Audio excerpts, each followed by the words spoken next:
নমস্কার, কেমন আছেন সবাই? আশা করছি সবাই খুব ভালো আছেন। আমি অর্পিতা, অর্পিস দুনিয়ায় নতুন একটি ব্লগে আপনাদের সবাইকে স্বাগত জানাই। চলুন আজকে আমি আপনাদের সাথে একটা ব্রেকফাস্ট শেয়ার করি। আমাদের বাড়িতে এটা মাঝে মধ্যেই বানানো হয়, চিড়ের পোলাও বা অনেকে পোহা বলে থাকে। প্রথমে কী কী লাগে সেটা দেখে নিন। এখানে আলু আছে, কারি পাতা আছে, কাঁচা লঙ্কা আছে, একটু আদা কুচি আছে, আর কিশমিশ আর কাজু। আজকে এটা পুরোটাই পেঁয়াজ ছাড়াই করা হচ্ছে, নিরামিষভাবে। তারপরে কি করলাম দেখুন, আমরা কড়াইতে তেল গরম করে সাদা তেল দিয়েছি, তাতে আমি সর্ষে ফোড়ন আর শুকনো লঙ্কা ফোড়ন দিয়ে দিয়েছিলাম। যখন দেখলাম তেলটা হিট হয়ে গেছে, তখন তার মধ্যে কারি পাতা দিয়ে দিয়েছিলাম। তারপর একটু আদা কুচিও দিয়ে দিয়েছিলাম। তারপরে আদাটাকে একটু ভালো করে ভেজে নিলাম। ভেজে নেওয়ার পর আমি আলুগুলোকে ভেজে নিয়েছিলাম। আলুগুলোকে একদম ভালো করে লালভাবে ভাজতে হবে, যাতে ওই ভাজার সময় আলুটা পুরোপুরি সেদ্ধ হয়ে যায়।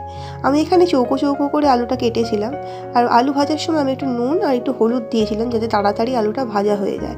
আর অবশ্যই আমি আলুটা ভাজার সময় ঢেকে ভেজেছিলাম, যাতে সেদ্ধটা তাড়াতাড়ি হয়ে যায়। দেখুন আমার আলুটা মোটামুটি গলে গেছে। এবার আমি দিয়ে দেবো ওই কাঁচা লঙ্কা আর কাজু কিশমিশটা। এটাকে হালকা একটু ভেজে নেওয়ার পরে আমি দিয়ে দেবো এখানে হলো ওই ভিজিয়ে রাখা চিড়েটা।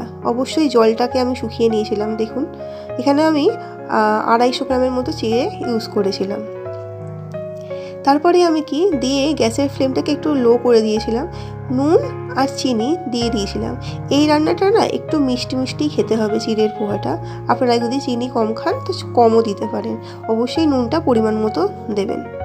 দিয়ে কন্টিনিউয়াসলি এটাকে নাড়তে হবে, যাতে কড়ার নিচে লেগে না যায়। তারপরে যখন দেখবেন পুরোপুরি এই জিনিসটা মিশে গেছে ওই আলু আর কিশমিশ কাজুর সাথে, তখন আমি ধনেপাতা আর লেবুর রস ছড়িয়ে নামিয়ে নিলাম। তারপরে গরম গরম পরিবেশন করে দিলাম।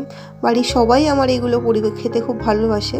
শুধু দাদা থাকলে আরও বেশি ভালো লাগতো, দাদা বাইরে থাকে বলে। যখন আসে তখন আমরা এই রান্নাগুলো ওকে করে করে খাওয়াই। ভিডিওটি ভালো লাগলে লাইক করবেন, চ্যানেলটি প্লিজ সাবস্ক্রাইব করে আমার পাশে থাকবেন। ধন্যবাদ। সবাই ভালো থাকবেন, সুস্থ থাকবেন। প্লিজ সবাই কিন্তু সাবস্ক্রাইব করুন আমার চ্যানেলটি।